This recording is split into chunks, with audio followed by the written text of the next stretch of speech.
Często macie taką niemoc twórczą, że przykleicie do pudełka papier ryżowy, a potem widzicie tylko wielki znak zapytania. No bo co dalej? Pudełko leży kolejny tydzień jak wielki wyrzut sumienia i nic się nie dzieje.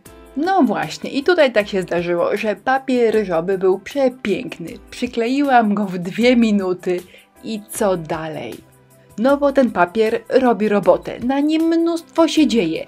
I co by tutaj dodać, żeby tego nie spierniczyć? Pomysłów było kilka, na przykład, żeby przykleić medalion na te środkowe części z obrazkiem.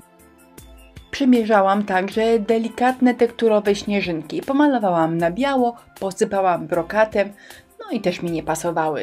Pomyślałam, że muszę zrobić cokolwiek, że nie mogą kolejnego tygodnia te pudełka spędzić w kącie. Więc boki wieczka obmalowałam na granatowo, a dół pudełka postanowiłam przemalować na taki błękitny. Przemalowałam, pudełka trafiły znowu do kąta, ale tutaj nie ma miękkiej gry. Przecież muszę skończyć jakiś film, żeby go puścić w niedzielę. Więc pisakiem do perełek domalowałam perełki 3D. I pomyślałam, że to całkiem fajny pomysł, bo zobaczcie, to w naturze bardzo ładnie wygląda, a jednocześnie nie odwraca uwagi od pięknej grafiki. Na zdjęciach tego efektu 3D zupełnie nie widać, ale gdy weźmiemy to pudełeczko do ręki, to te półperełki naprawdę robią robotę.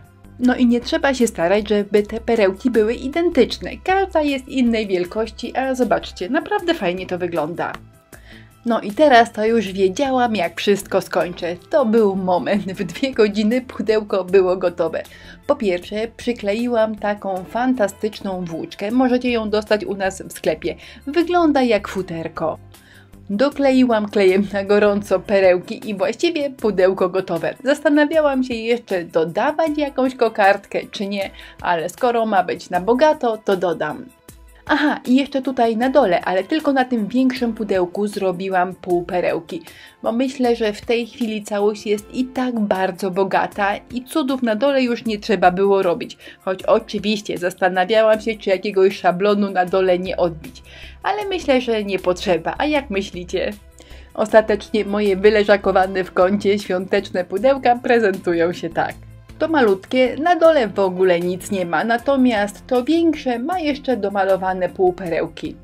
Ładne, nieładne, koniecznie napiszcie w komentarzu. A jeżeli jakiś preparat z filmu Wam się podobał, to jak zwykle w opisie wideo zostawiłam linki do wszystkiego, z czego korzystałam w filmie. Dziękuję za uwagę. Wszystkich deku zakręconych zapraszam na naszą grupę na Facebooku. Nazywa się Inspirello i Przyjaciele. Do zobaczenia.